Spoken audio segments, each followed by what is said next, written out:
So here we go. This is a video review for iGear's HENCH and UFO, otherwise known as Brawn and Cosmos. Clearly homages to those two. Here, and they do come packaged separately. You do order them separately. I'm doing them both here in review. They came out around the same time, and they've been marketed pushed really heavily together. So we'll see. I just figured I'd go ahead and do them together in one video review. These are on loan, so I want to get these back as soon as possible. So, but yeah, I think they're okay. I'm kind of iffy on them, to be honest, because there's some neat stuff going on. Like they're doing one called, I think, Cogs is the name of it. That's a bigger version of Gears, and I'm totally all over that one, because I like Gears. And these are okay. Here's Brawn. Here's UFO. Let's go ahead and do UFO first. Now, he's supposed to be Cosmos. As you can see, he's got the little red bubble in the middle. Now, he does come with a stand, which apparently is super fragile and breaks all the time.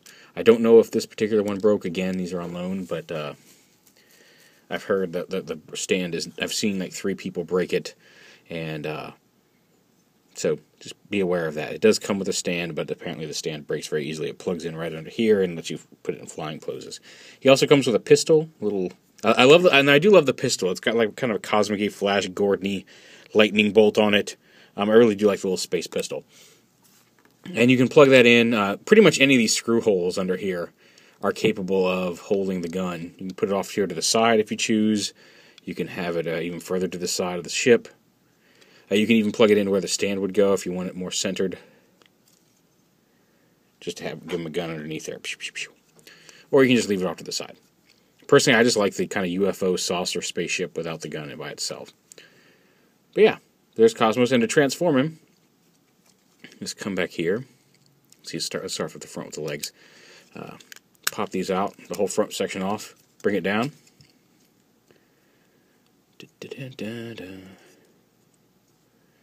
Yeah, there's the legs down like that. You can rotate this around so the silver piece is in front, and rotate the legs around to put that. And that puts the green on the outside. I personally think it looks a little better this way.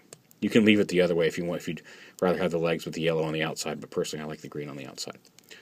Flip the feet up, and there are tiny little heel pieces here that you want to flip out. You can get them going here. Come here, you. There we go. There's the legs. The arms, again, you split off the back here. And then this whole section raises up here in the middle. Just lift it up, you can see the hinge right there. You can bring it down. I'll flip the fists out.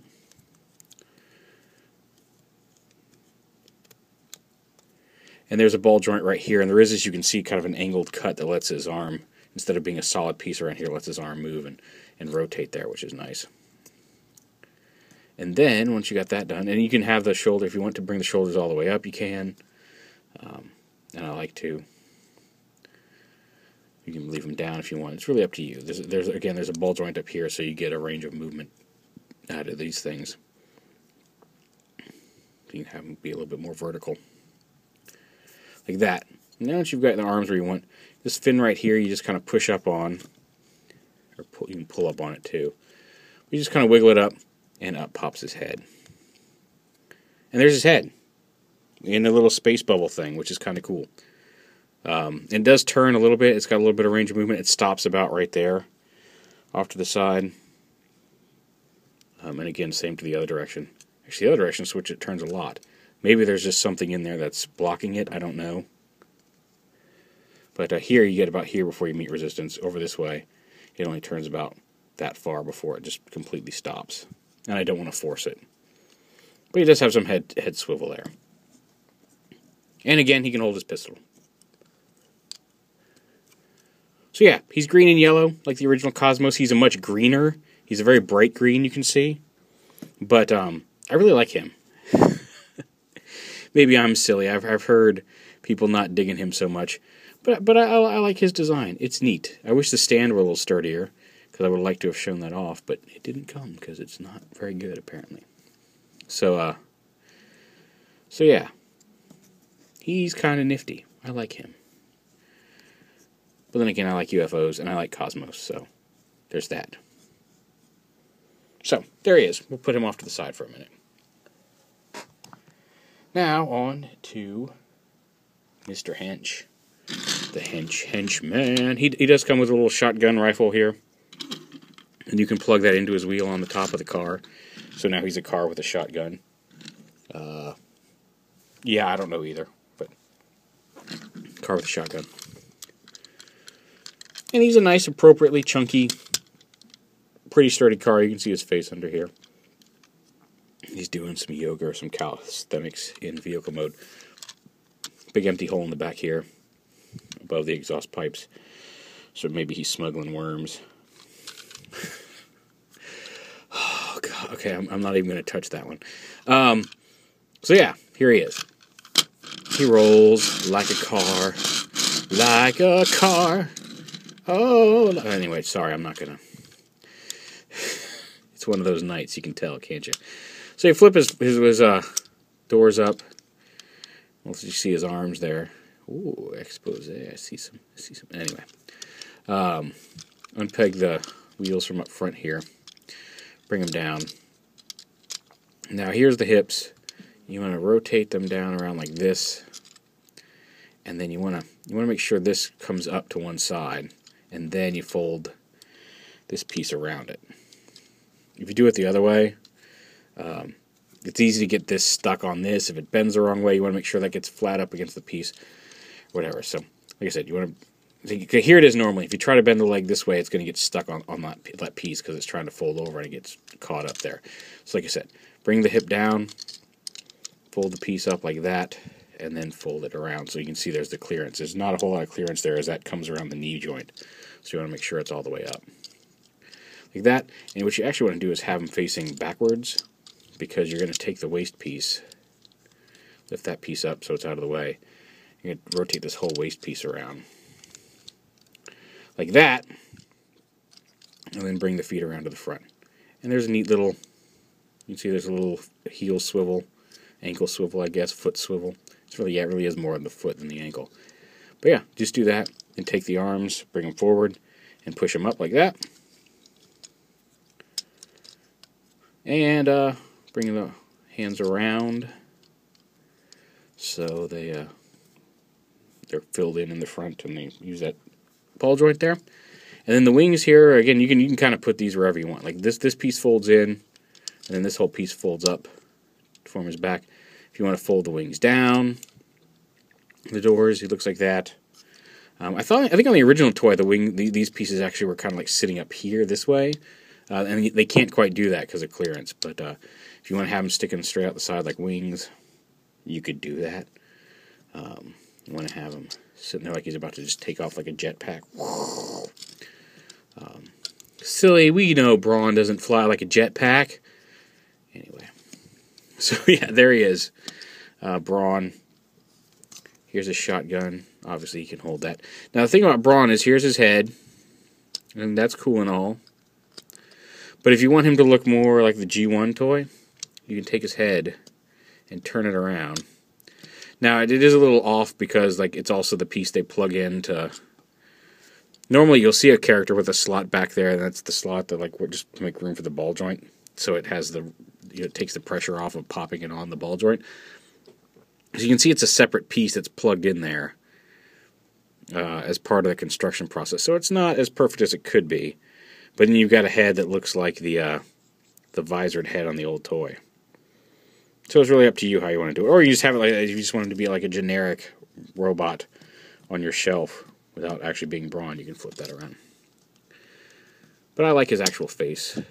And much like, it's a little easier than on Shafter, Rager, Huffer to move the head around in there, but it still is kind of deep in there. And you got to really get in there to move the head around. Shut up. And so anyway, there is Hench in robot mode. I don't have anything to compare them to. I meant to grab Bumblebee, Deluxe Classics Bumblebee, or some other mini-bot to compare him to. So here he is with Gil Grunt, if you want a size comparison. They are much bigger. Like Shafter / Rager is about this tall compared to them. They're a larger scale than the first two. Was it Rager and Spray? Was it Sea Spray, the other one they did? These are bigger than them. Like I said, they're okay. They're not bad figures. Like I said, Brawn looks pretty cool. I really am partial to that Cosmos design. I think they're run like $35 each. So it's really up to you if you can afford them. I can think of something I'd rather spend $35 on. But if I was just like, hey, I've got $35, I want to get something cool. They're not bad. They're not super bad figures. Like I said, they really are cool. It's nice to have a nice articulated Brawn. He looks good. He looks like an updated version of the G1 character. That's really neat. Cosmos, he doesn't look exactly like an updated version of the G1 character. He looks like they took a little bit more liberties with his design. But I kind of dig him. I like the fact that he looks like an old classic-style UFO saucer. I kind of like the roundy proportions of him. I love the fact that they put the little bubble helmet on him. I think that's a really cool feature. So yeah, like I said, they're not garbage by any means. I've played with far worse figures. But, there may be, they're a discretionary, at your discretion. If you like them, if you have any interest in them, by all means, they're probably worth the money. Go ahead and have them. If you're on the fence, maybe wait and see. If you can afford to spend $35 on them and you kind of want them, like, they're not disappointing. They're just kind of there, I guess, is my review of them. They're good. They're well constructed. Some people mention there's something with the hips or whatever. And I didn't look at that. I haven't had any problems with this. Everything looks to be okay on him. So I don't know exactly what that problem was. I do know his stand snaps, but as far as I can tell, the figure itself is solid. There has been some quality control reports that like he has some loose joints, like some loose shoulders on them. Again, these seem fine to me. I haven't had any issues with any of the joints on these guys. One of his knee joints is capable of moving a little easier than this one, but it's not incapable of, as you can see, he's not incapable of, standing him up. He was even leaning back a little bit there and didn't fall over. So it doesn't affect the playability or the posability of either one of them that I've seen so far. So again, your mileage may vary. I've heard of some people really having some issues with some of the joints on them. But these two in hand seem to be okay. Yeah, there you go. There's UFO and Hench from iGear. I know they got some more coming. I'm definitely looking forward to the gears they've got coming out. But like I said, they're solid little figures. They're nothing to write home about, but they're nothing to sneeze at either. So there you go, UFO and Hench.